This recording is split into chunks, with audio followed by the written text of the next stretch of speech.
కర్ణ పిశాచి దెయ్యముల వద్ద విచారం చేయడం.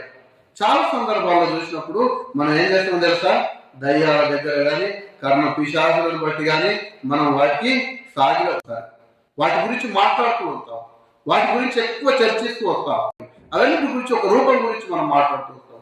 ఏవి కూడా దేవుని యొక్క సావాసం ఉండని పరిశుద్ధమైనటువంటి బైబిల్ గ్రంథంలో మనం చూస్తాం.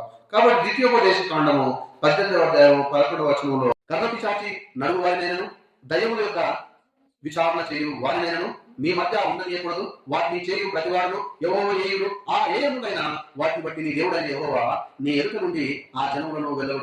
ఎవరైతే కర్ణ పిశాచముల గురించి కానీ ఒక రూపకారమైనటువంటి ఈ లోక సంబంధమైనటువంటి ప్రతిమల గురించి కానీ ఎవరైతే మాట్లాడతారో, దయ్యముల గురించి ఎక్కువగా చెప్తూ ఉంటారో, లేకపోతే వాళ్ళతో దోషాలు చేస్తే మనం కూడా వాళ్ళతో సావాసం వెళ్ళిపోతాం.